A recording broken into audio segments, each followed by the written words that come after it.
And now we come to Myanmar. 28 days since the army seized power, the protests are escalating and so is the crackdown. On Sunday, it reached unprecedented levels. What I'm about to show you could be disturbing. These visuals of the Myanmar police shooting unarmed protesters.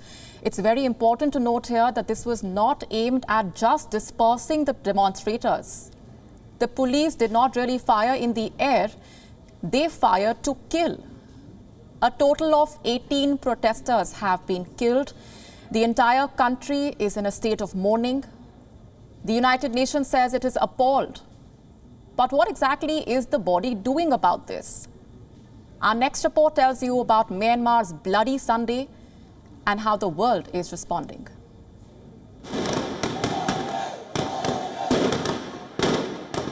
Three bullets were fired at this man. He was shot in the chest, belly and arm.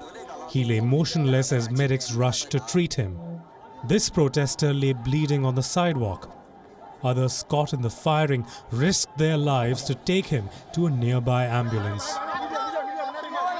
And these visuals are from a hospital in the city of Dawei. Patients with apparent bullet wounds kept coming in as medical staff struggled to treat them. Many could not survive. A total of 18 people are said to have died on Sunday. The bloodiest day in Myanmar Army's crackdown on anti-coup demonstrators. Tens of thousands of protesters had gathered to oppose the February 1st coup. The Myanmar police unleashed a violent crackdown to disperse them.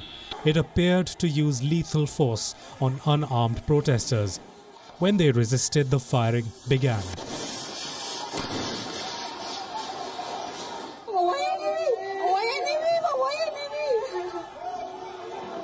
The UN Human Rights Office says it is appalled at the dramatic escalation. It has urged the Myanmar army to halt the use of violence against the protesters. New Delhi too has expressed concern. The Indian embassy in Yangon tweeted out this response, saying it was deeply saddened by the loss of lives, but the Myanmar army could not bother less about diplomacy. It has already removed its ambassador to the United Nations. Kyaw Mo Tun has been fired after he gave this speech at the ongoing UNSC session.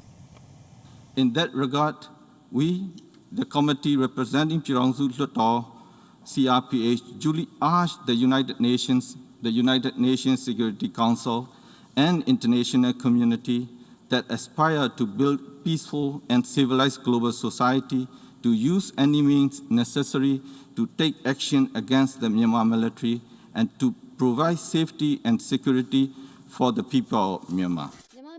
Within hours, the Myanmar state media issued this response on the ambassador's actions, accusing him of betraying his country. Myanmar's permanent ambassador does not follow the country's order and instructions. He betrays the country and works to help the illegal groups which do not represent the government. There is no relief in sight for Aung San Suu Kyi either. The elected leader of Myanmar continues to remain in prison. Her lawyers say she now faces criminal charges. One pertains to violation of communication laws. Another accuses her of inciting public unrest. She was charged together with President U Win Myint and Nibiro Chairman Dr. Miu Aung. The three accused, all combined. So the Brazilian side added 2 more cases for Aung San Suu Kyi in this hearing. We didn't even get this morning the signed approval of our power of attorney to stand as our defense counsel.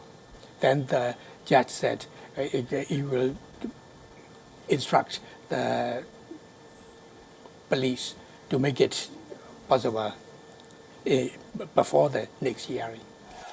Such actions are only emboldening the resolve of the protesters. On Monday, Buddhist monks carried out this procession in Mandalay. And not too far away, these children carried out a small march in support of those protesting. the chorus for restoring democracy in Myanmar is only growing louder. Bureau Report, WION World is One.